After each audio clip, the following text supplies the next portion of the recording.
Rasa sakit yang kamu rasakan ini adalah membawa pesan. Dengarkan mereka. Jadi ini latihanlah mendengarkan lukamu sendiri. Latihanlah memahami pesan yang dibawa oleh kesedihan dan dukamu. Maka jangan terlalu hanyut emosional oleh pengalaman pahit yang kamu miliki. Tapi coba dengarkan, ada pesan apa? Ada hikmah apa yang bisa kamu raih?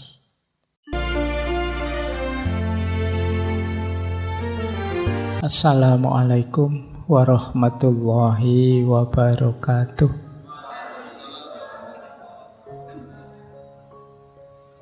Bismillahirrahmanirrahim. Alhamdulillahirabbil alamin. Wa bihi nasta'inu ala umurid dunya waddin. Allahumma sholli wa sallim wa barik ala habibina wa syafi'ina sayyidina wa maulana Muhammadin wa ala alihi wa ashabihi wa man tabi'ahum bi ihsanin ila yaumiddin. Amma ba'du. Bismillah. Mari kita lanjutkan lagi ngaji kita, ngopeni patah hati untuk bulan ini. Kalau didefinisikan secara luas, sebenarnya kita semua pasti pernah patah hati. Dalam pengertian kekecewaan, kegalauan karena keinginan kita tidak terpenuhi. Nah, yang seperti ini bagaimana komentarnya para sufi? Nanti kita jelajahi ya. Mungkin malam hari ini kita bertemu dengan beberapa sufi. Dan tidak mungkin semuanya mengingat waktu dan lain-lain. Tapi semoga nanti ada perspektif berbeda. Jadi malam hari ini mari kita bawa sakit hati kita secara vertikal. Kalau bahasa akademis itu kita melakukan spiritualisasi sakit hati. Sejauh mana sakit hati itu kemudian jadi kendaraan kita untuk tambah dekat kepada Allah. Baik, bismillah ya, kita mulai. Semoga sudah siap untuk patah hati. Oke. Nanti ada perspektif yang unik itu. Memang kita disuruh patah hati oleh beberapa beliau ini nanti. Yang pertama, saya ini tiba-tiba ketemu satu quotes menarik dari beliau. Hazrat Sultan Bahu. Hazrat Sultan Bahu itu mursyid Torekot Sarwari Qadiri. Yang Torekot ini berdiri sekitar abad ke-17. Banyak beredar Torekot ini di India, Pakistan, Bangladesh, dan sekitarnya. Nah, beliau ini produktif sekali. Beliau ini nulis kitab jumlahnya sekitar 140. Bandingkan dengan usia beliau itu panjang usia beliau sekitar 63 tahun. Usianya 63 tahun menulis 140 kitab. Itu kalau dikruskan usianya, itu setahun bisa 2, 3, 4 kitab. Setiap tahun dari hidup beliau. Itu kalau sejak umur setahun nulis buku ya. Mestinya kan tidak. Ini jadi produktivitas itu sebenarnya tidak juga tergantung dengan waktu. Jadi jangan merasa, wah bulan ini saya sudah melakukan ini kok Pak, berarti sudah produktif. Siapa tahu sebenarnya kamu bisa melakukan banyak hal lain lagi. Baik, nah kata-kata beliau menarik tentang patah hati ini. Nursing one broken heart is equal to the worship of many years. Ya, saya ngambilnya dari yang bahasa Inggris karena kitab-kitab beliau pakai bahasa Urdu dan bahasa Persia. Nah, kata beliau, nursing itu kan merawat, ngopeni orang yang patah hati. One broken heart, orang yang kecewa hatinya, orang yang gelisah galau, itu setara dengan ibadah bertahun-tahun. Jadi maka bulan ini kita latihan ngopeni orang-orang yang patah hati. Jadi ayo latihan ya, karena seperti saya bilang di sesi pertama dulu, belakangan ini banyak orang depresi. Bahkan tingkat kematian karena depresi itu tinggi, mengalahkan kematian karena kanker. Jadi ayo ya, kita temani saudara-saudara teman kita yang sedang patah hati. Jangan diketawakan. Kita ketawa karena melihat dari luar. Kalau kita rasakan dari dalam, betapa berat yang mereka rasakan. Kadang-kadang di medsos itu malah dimarah-marahi. Ada orang depresi bahkan sampai mencoba bunuh diri, malah diketawakan, dimarah-marahi. Kita tidak tahu seberat apa beban yang ada di hati mereka. Bahkan kata Hazrat Sultan Bahu ini, kita merawat, menemani mereka yang patah hati itu seperti ibadah bertahun-tahun. Jadi ayo diperbanyak ibadah ya. Antara lain ngancani saudara teman-teman kita yang sedang patah hati. Mereka ini ada di fase-fase harus sering kita temani. Karena kalau sendirian biasanya ya mereka tidak kuasa menaklukkan diri mereka sendiri. Baik, bismillah kita mulai. Jadi pembukaannya ini ya, ini anggap saja berarti malam hari ini kita latihan ibadah. Karena menemani orang patah hati itu setara dengan ibadah. Ada banyak hadis yang mengindikasikan justru Allah itu bersama-sama orang yang lemah, orang yang terpinggirkan, orang yang kesusahan, orang yang sakit dan lain sebagainya. Ya tentu saja termasuk orang-orang yang patah hati ini. Siapa tahu mereka ini bisa jadi jalan kita untuk tambah dekat kepada Allah, menghadirkan ridhonya Allah, sayangnya Allah pada kita. Lah kalau saya sendiri yang patah hati Pak, gimana? Ya enggak apa-apa, kamu temani jiwamu sendiri kalau enggak ada yang menemani ya. Nanti ada pendapatnya Jalaluddin Rumi menarik tentang itu. Baik, bismillah kita mulai. Sekarang kita masuk ke murid beliau, Maulana Jalaluddin Rumi. Kalau ini perspektifnya agak berbeda. Ada satu kalimat yang terkenal sekali dari Maulana Rumi, biarkan hatimu pecah agar dia terbuka.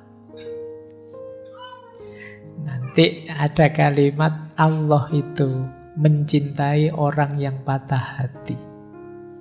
Tadi sudah saya jelaskan ya, ada beberapa hadis yang maknanya adalah Allah itu bersama orang lemah, bersama orang terpinggirkan, bersama orang yang sengsara. Ya berarti termasuk orang-orang yang patah hati. Satu kalimat ini saja mungkin bisa menghibur teman-teman yang sedang patah hati. Jadi kalau sedang patah hati, alhamdulillah berarti sekarang aku dicintai oleh Allah. Makanya dibawa ke dunia patah hati. Kenapa menurut Maulana Jalaluddin Rumi dia malah meminta kita biar saja hati kita pecah? Beliau mengilustrasikan begini. Kata beliau begini, engkau menginginkan sedikit air dalam kendi tanah liat, tetapi kemudian engkau memecahkannya. Air itu akan bergabung kembali dengan danau dari mana dia berasal. ego kita mencoba untuk mencegah pertemuan itu dan selalu menolak saran siapapun tentang perlunya pertemuan. Jadi kita ini seringkali yang sangat jadi perhatian kita adalah keinginan kita, hasrat kita, nafsu kita, ambisi kita, yang kadang-kadang tidak terpenuhi. Itu yang disebut hati kita terus pecah, patah. Ketika hati kita patah, mengalirlah air menuju ke yang sejati. Sejatinya air kemana? Ya ke sungai. Sebenarnya ketika hati kita patah, itu jiwa kita terbuka jalan untuk kembali ke yang hakiki. Saat itu kita diingatkan, kembali ke Allah yang lebih hakiki. Tetapi ego kita yang menahan perjalanannya air itu. Maksudnya apa? Kita mati-matian berusaha malah biar air ini tidak mengalir ke yang hakiki, tidak mengalir ke sungai, tapi sesuai kepentingan keinginan kita. Ketika kita kecewa, misalnya patah hati ditinggal pasangan kita, itu kan kita justru energi paling besar yang kita lakukan adalah gimana caranya agar bisa balik kembali.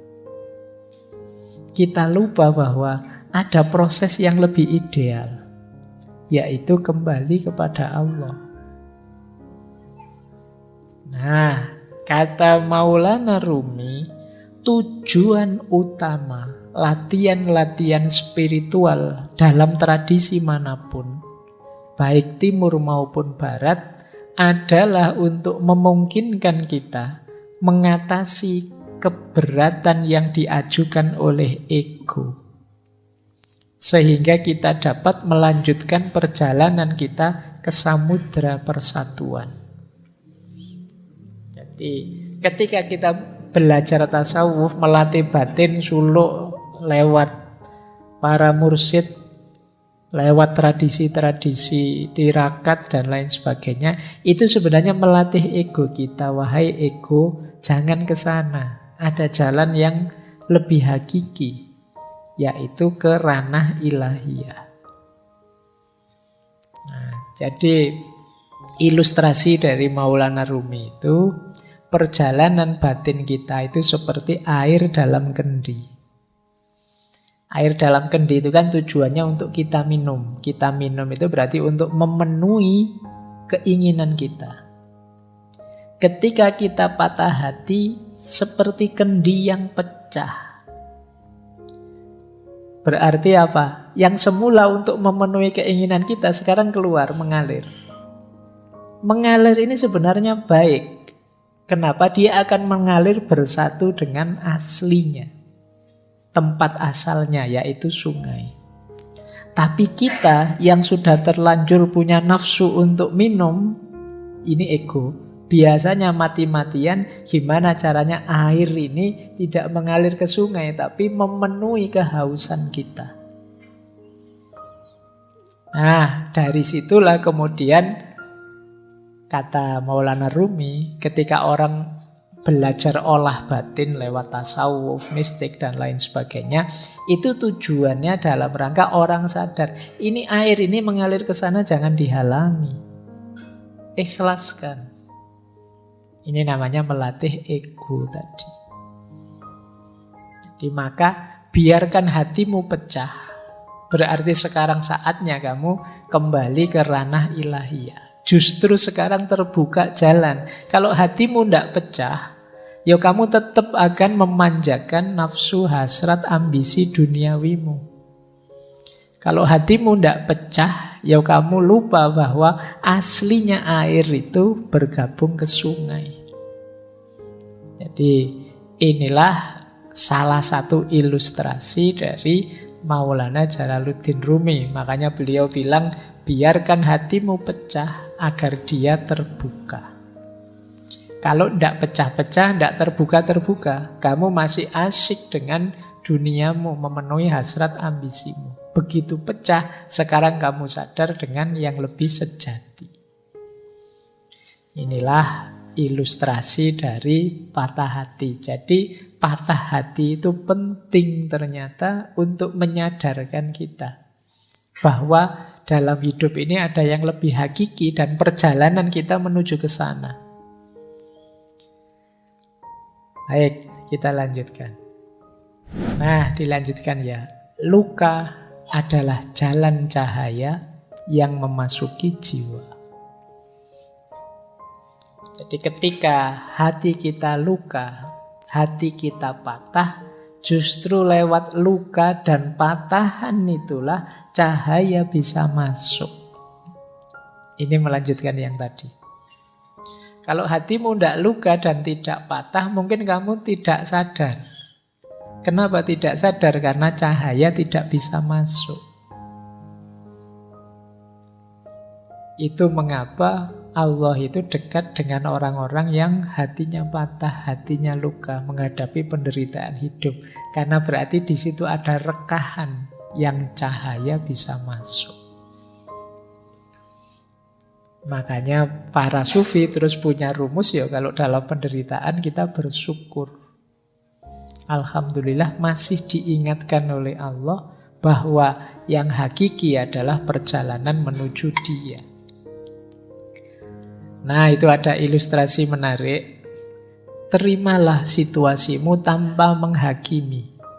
Aku marah, aku takut, aku benci. Biar saja, rasakan saja. Ini aku sedang patah hati, sedang marah, sedang takut, sedang benci. Kalau sudah kamu sadari, kamu terima apa? Lalu hadirkan Dia untuk menemanimu. Biarkan cahayanya Allah masuk dalam dirimu, menerangimu. Saat engkau membutuhkan pertolongan Tuhan pasti datang. Jika engkau tertutup, tidak ada ruang untuk cahaya. Perlu ada celah dalam hatimu agar cahaya bisa masuk.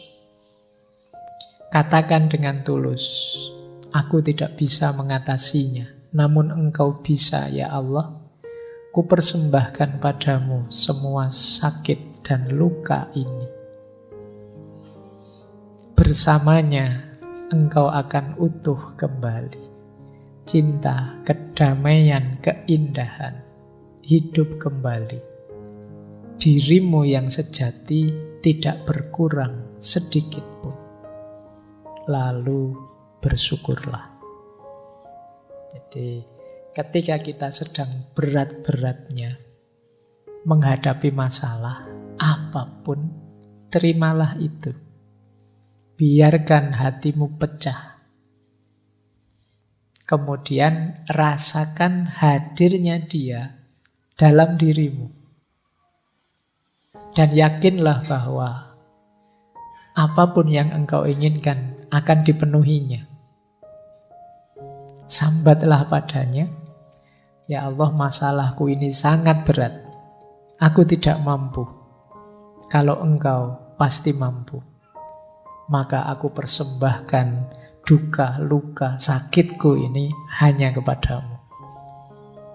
Nah, insya Allah bersama Dia kita akan kembali utuh. Kembali hidup seperti semula.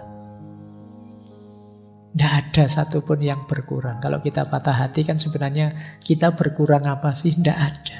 Kita masih bisa memulai lagi yang baru seperti semula. Kalau sudah terasa betapa kebersamaan dengan Allah itu menyembuhkan, ayo terus kita bersyukur. Alhamdulillah ya Allah, Engkau masih mau menemaniku dalam situasi pahit dan luka ini. Baik, ini salah satu petunjuk dari Maulana Jalaluddin Rumi. Kalau kita sedang patah hati, sedang sedih, sedang banyak masalah. Oke, kita lanjutkan. Ini dimensi yang berbeda, pemahaman yang berbeda lagi. Kata Rumi begini, selamat tinggal hanya untuk mereka yang mencintai dengan matanya. Karena bagi mereka yang mencintai dengan hati dan jiwanya, tidak ada yang namanya perpisahan. Nah, kita itu kan patah hati misalnya, itu kan karena jauh, ditinggal, tidak dibersamai lagi. Dia tidak mau lagi dekat denganku. Itu kan kita definisikan sebagai patah hati. Terus kita sedih karena itu. Kalau kita sedih karena itu, kata Rumi, ini kemungkinan kita hanya mencintai dengan media mata. Hanya karena tidak melihat dia di sisi kita, kita menyebut itu perpisahan. Padahal bagi orang yang memang benar mencintai, cinta itu hadirnya dalam hati dan dalam jiwa. Hati dan jiwa itu tidak mengenal perpisahan fisik. Sejauh apapun dirimu, engkau tetap ada dalam diriku. Maka goodbye atau selamat tinggal itu hanya untuk mereka yang cintanya hanya dengan mata, kata Maulana Rumi. Tapi bagi mereka yang mencintai dengan hati dan jiwanya, tidak ada yang namanya perpisahan. Ini boleh juga dipakai dalil bagi mereka yang LDR-an. Ya. Jadi kalau kamu hari ini sedang galau karena LDR-an, kamu kirim quotes-nya Rumi ini padanya. Jadi selamat tinggal hanya untuk mereka yang mencintai dengan matanya. Karena bagi mereka yang mencintai dengan hati dan jiwanya, tidak ada yang namanya perpisahan. Baik, ini sisi dalamnya cinta berarti memang tidak bisa patah. Kalau memang kita benar mencintai, sebenarnya perpisahan itu tidak mungkin. Karena yang kita cintai pasti akan selalu ada di hati kita dan di jiwa kita. Meskipun dia misalnya, wah ini dia kok nikahnya sama orang lain, ya kita sudah lama. Iya kan fisiknya sama orang lain, tapi cintamu padanya kan masih ada di sini. Iya. Jadi Yo abot rek memang. Tapi kan untuk menghibur diri perlu teori ini. Biar kamu nangismu ndak keras-keras. Jadi ini makanya quote ini jangan dikirimkan ke mantanmu yang sudah punya pasangan ya. Nanti bisa jadi masalah itu. Mantan kok ngirim yang ini, itu bisa trouble itu. Baik, kita lanjutkan ya. Ini salah satu pendapatnya Maulana Rumi. Ini menarik kalimat ini. Biarlah sang pecinta menjadi tercela, menjadi gila, menjadi linglung. Orang yang sadar akan khawatir tentang hal-hal buruk. Biarlah sang pecinta saja. Ini sebenarnya ingin bilang, orang itu kalau memang benar mencintai, dia tidak akan peduli. Dianggap tercela, dianggap gila, dianggap linglung. Ya konteksnya Maulana Rumi ini cinta ilahiyah ya, cinta kepada Allah. Meskipun sebenarnya cinta pada pasangan kadang-kadang juga ada yang selevel ini. Orang normal yang sadar biasanya tidak senang dengan disebut gila, disebut orang bingung, disebut kamu itu mbok yang waras. Kita kan orang normal itu tidak senang begitu. Tapi orang yang mencintai tidak peduli. Disebut tidak waras tidak masalah. Disebut gila juga tidak masalah. Disebut ngeyel juga tidak masalah, tidak apa-apa.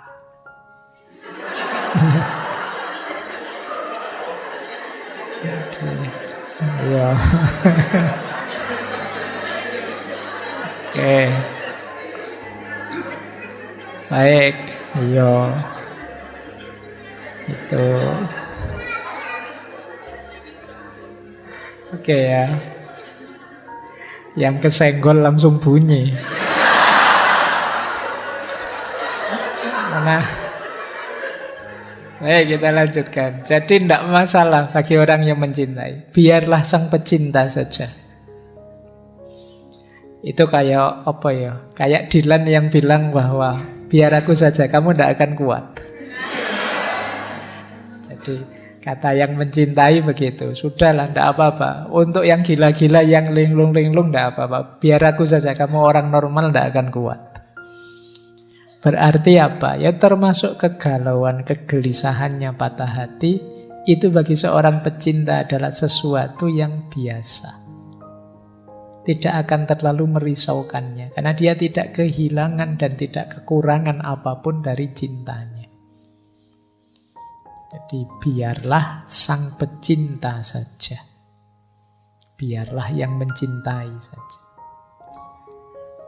Baik. Masih ada lagi. Kalau ini bahasa saya, kalau kalian punya kemampuan ini, kalian akan bahagia. Kemampuan menikmati penderitaan. Jadi Rumi kan dikenal dengan tarian Darwis berputarnya. Kata beliau begini, menarilah saat lukamu terbuka. Menarilah saat kamu telah merobek perbannya. Menarilah di tengah pertempuran. Menarilah dalam darahmu. Dan menarilah pula saat kamu benar-benar bebas. Jadi ini Rumi menceritakan betapa terjalnya jalan cinta itu. Engkau akan terluka berkali-kali, tapi tetaplah menari. Menarilah di tengah pertempuran dan menarilah dalam darahmu. Meskipun pada akhirnya, ketika kamu mampu menikmati segala penderitaan itu, engkau akan benar-benar bebas. Jadi, ini diilustrasikan ketika Rumi itu kan pertama kali melakukan tarian yang masyhur sekali. Darwis berputar itu kan ketika beliau sedang sedih, sedang galau, ditinggal gurunya, Syekh Samsuddin At-Tabrisi. Ketika beliau sedang ada di sebuah tempatnya pandai besi, mendengarkan besi yang ditempa, diiringi oleh kesedihannya, akhirnya tubuhnya bergerak sendiri. Itu bisa kamu bilang bergerak dalam kesedihan. Tapi kesedihan ini dibawa menari dan dibawa naik menghadap Allah. Maka di antara rumusnya kalian menghadapi kesedihan, menghadapi patah hati itu, kalian akan sangat tangguh kalau bisa sampai di level bisa menikmati kesedihan. Bisa menikmati kegalauan. Boleh kamu bikin jargon, galau itu asik loh. Sedih itu menarik. Banyak karya-karya besar lahir karena kesedihan. Karena kegalauan. Sering saya bilang, energinya orang sedih, energinya orang patah hati itu luar biasa. Tinggal kamu mampu atau tidak menikmati dan mengelolanya. Jadi kayak kalian waktu jatuh cinta itu kan energinya juga besar. Tinggal mampu atau tidak kalian mengelolanya. Misalnya orang jatuh cinta itu tiba-tiba jadi puitis. Dikit-dikit nulis puisi. Mbok ya sekalian nulis buku puisi. Lumayan, mumpung kepalamu sedang meledak-ledak, menyala-nyala dengan cinta. Terjemahkan itu dalam kreativitas. Orang jatuh cinta misalnya, itu semangat-semangatnya melayani, membahagiakan yang dicintai. Mbok yo yang dicintai itu mengarahkannya untuk yang produktif, kreatif. Kalau kamu cinta padaku, ayolah kamu lulus semester 7. Kalau kamu cinta padaku, ini kan energinya jadi luar biasa. Diarahkan ke yang positif, kreatif gitu loh. Jangan hanya minta yang kecil-kecil, yang sepele-sepele. Kalau cinta padaku, mau neraktir aku, ndak sepele itu. Mintalah yang lebih monumental. Jadi itu yang saya maksud energinya. Karena biasanya ketika yang meminta yang dia cintai, itu dia bisa tenaganya berkali-kali lipat.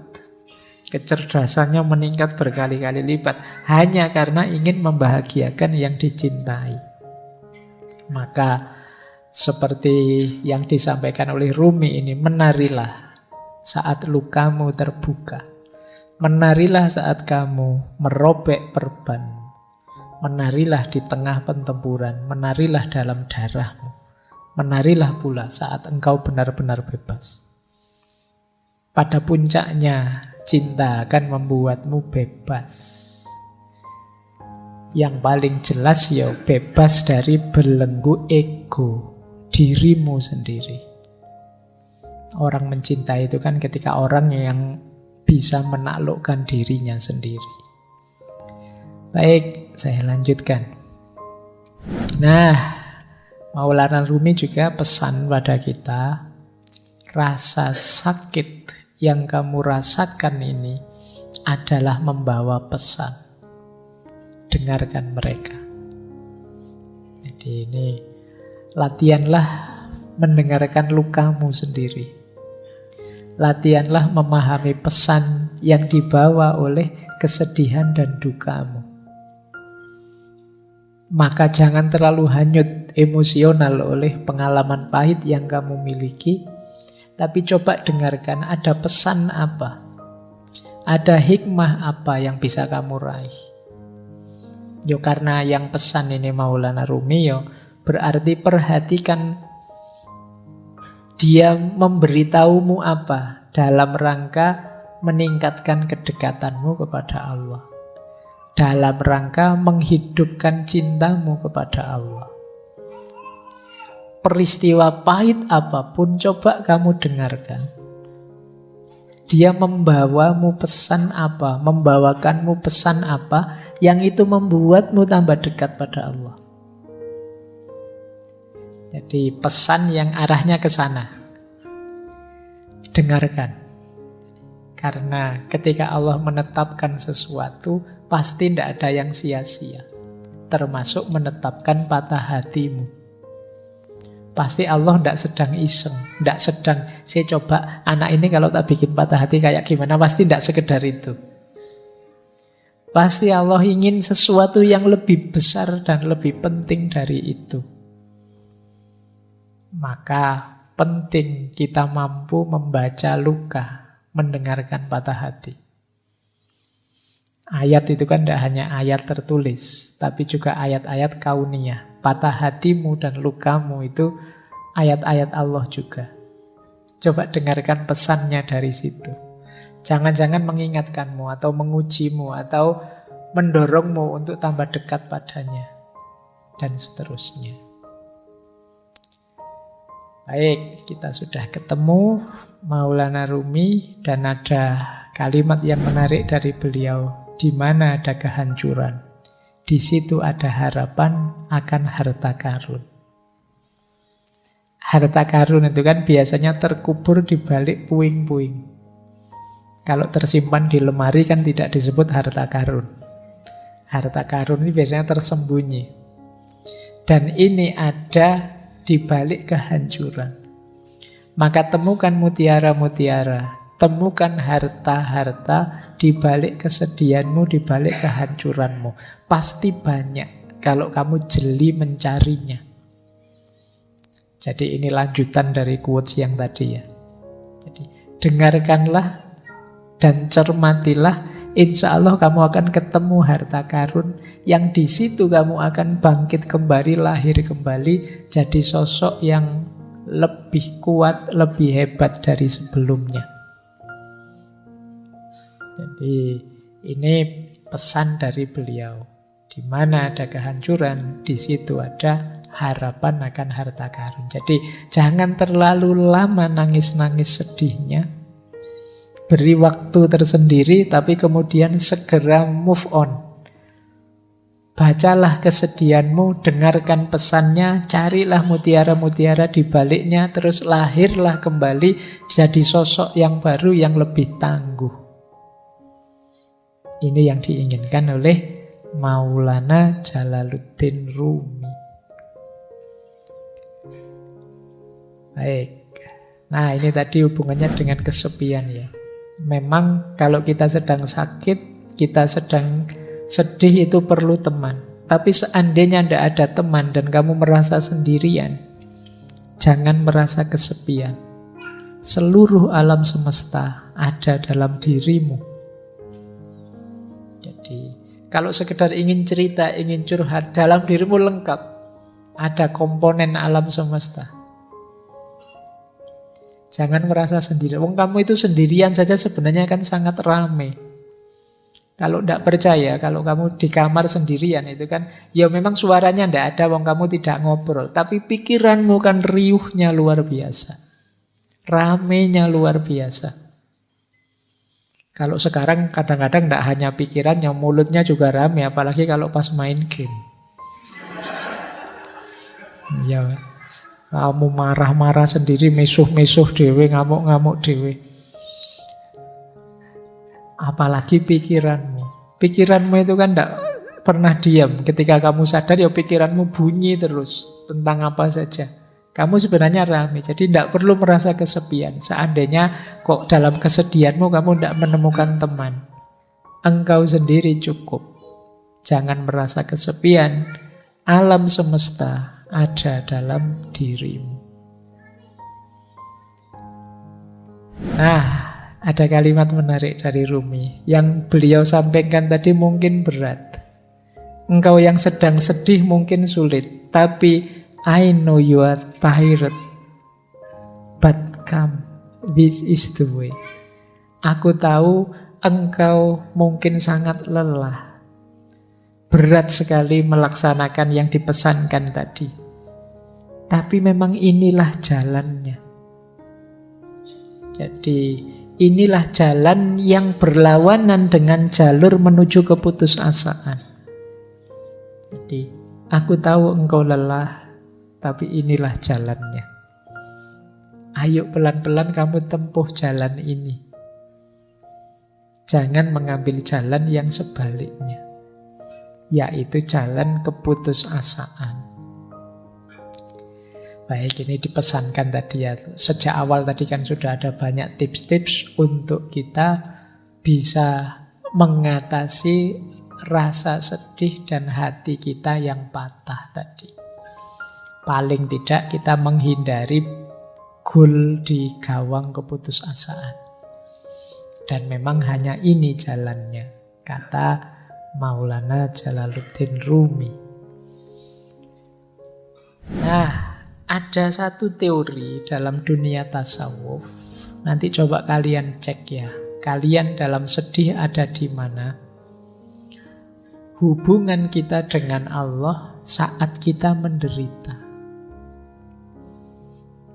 Ada fase confirming, ada fase responsif, ada fase ekstatik.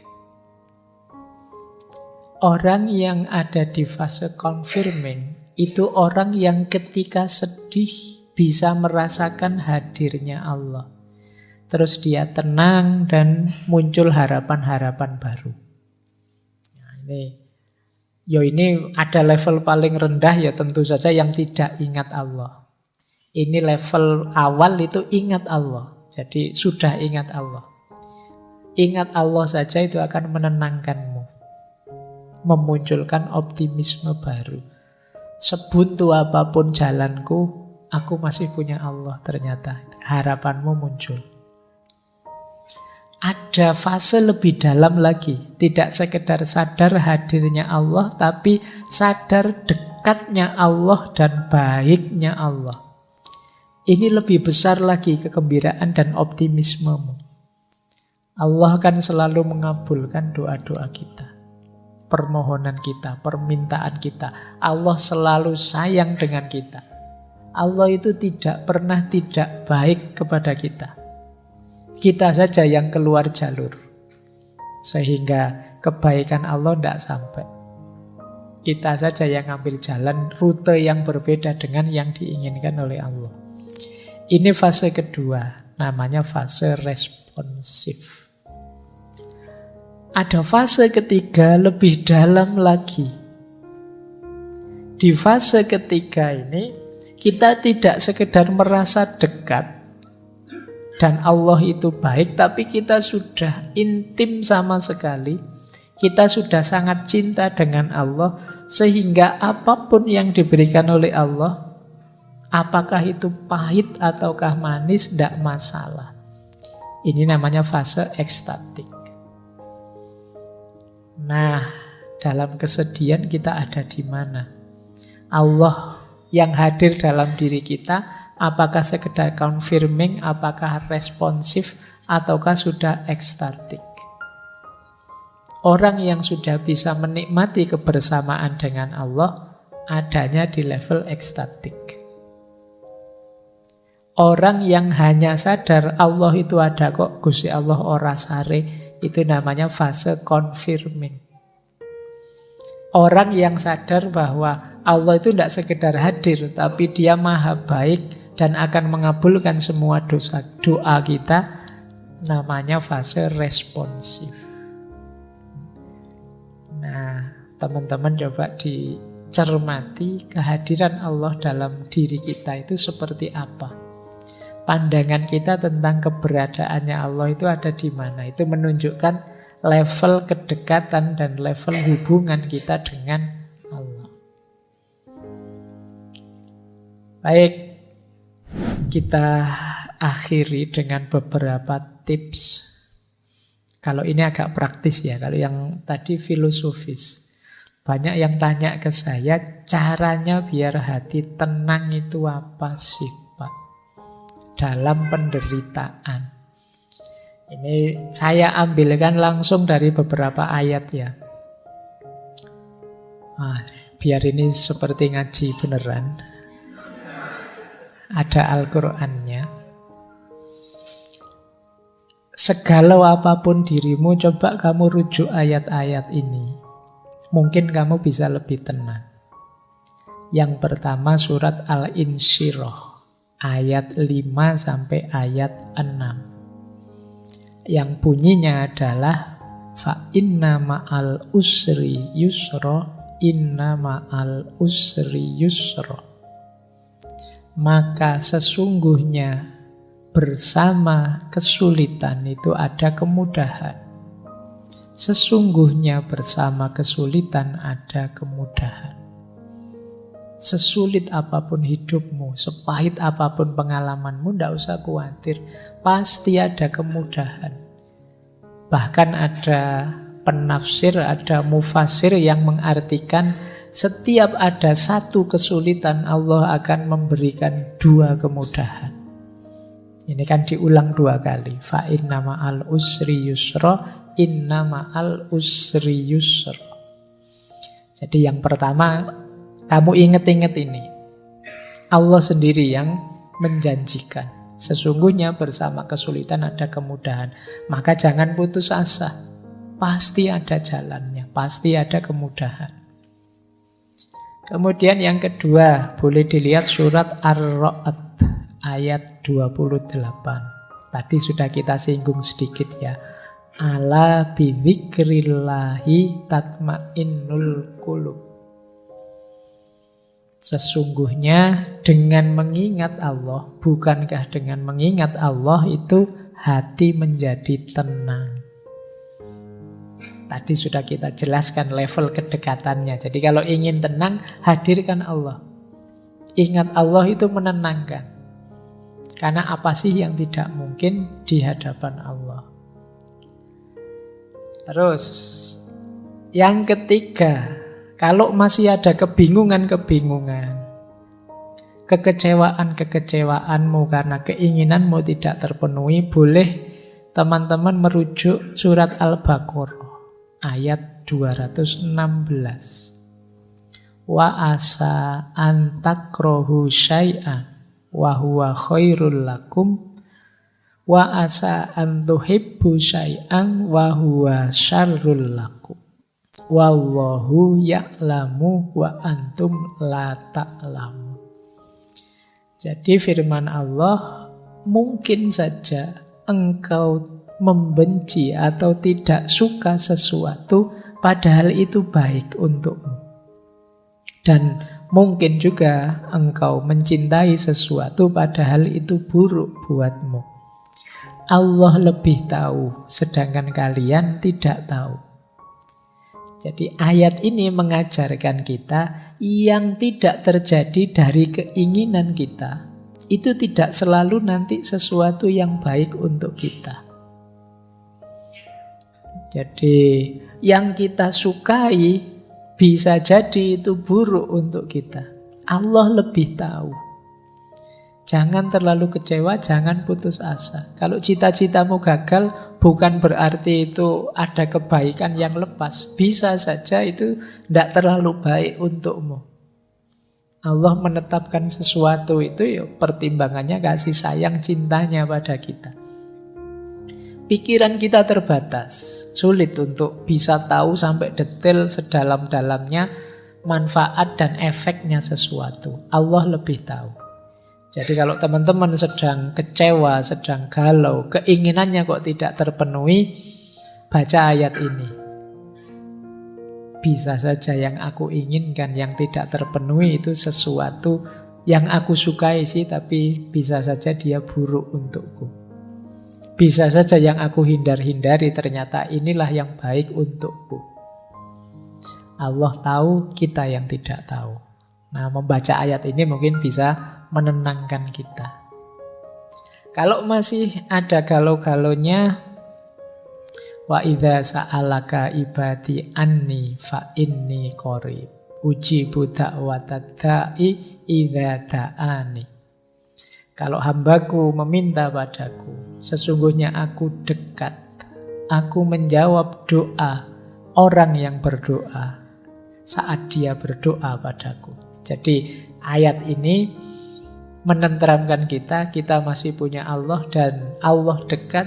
Apapun yang aku minta, insya Allah akan dikabulkan. Nah, ini akan menenangkan kita. Yang terakhir surat Ar-Ra'd ayat 24. Salamun alaikum bima sobartum fani'ma uqbaddar. Ini finalnya. Kalau memang yang atas-atas tadi masih sulit, sadarilah tetap salamun alaikum bima sobartum. Selamat atas kamu karena kesabaranmu. Fani'ma uqbaddar itu betapa nikmatnya rumah tempat kita kembali nanti ke hadapan Allah. Hidup ini memang banyak ujian, banyak kesulitan, tidak masalah, sabarlah. Ada kenikmatan puncak nantinya bersama Allah. Itu fani'ma uqbaddar. Ini dari Al-Quran. Boleh teman-teman mengambil, ini masyhur sekali, penenang hati, obat hati. Ini sebenarnya nasihatnya Syekh Ibrahim Al-Khawas. Bisa dicek di kitab Risalah Al-Qushairiyah. Kalau di Indonesia sudah jadi lagu terkenal sekali. Dawaul Qalbi Khamsatu Asya'a. Obatnya hati itu ada 5 hal. Qiraatul Quran bitadabbur. Membaca Al-Quran sambil tadabbur, merenungi maknanya. Wa khola'ul batni, dan perut yang kosong, puasalah. Wa qiyamul laili, dan sholat malam. Wa tadurru indas sahar, jadi merenung, tafakur, zikir pada Allah di waktu sahur, sepertiga malam yang terakhir. Yang kelima, wa mujalasatus sholihin, dan duduk bareng orang-orang yang soleh. Itu menenteramkan hati. Kita zikir tengah malam, kita zikir sepertiga malam, menenteramkan hati. Kita sholat malam, menenteramkan hati. Kita puasa, menenteramkan hati. Membaca Al-Quran sambil tadabbur, menenteramkan hati. Kalau kita kebingungan, apa yang harus saya lakukan? Pikiranku buntu. sedang stres-stresnya, frustasi-frustasinya, pilih satu di antara 5 atau lakukan 5-5-nya. Paling enggak kalau kita puasa, kita enggak mikir kegalauan kita lagi, mikir laparnya. Oh, itu kan kita, aduh kapan buka puasa ya. Oke, kamu enggak mikir yang-yangan lagi, terus mikir poso. Makanya kata Rasulullah itu anak-anak muda yang sudah ingin nikah tapi enggak kuat nikah, puasa saja. Puasa bisa jadi benteng.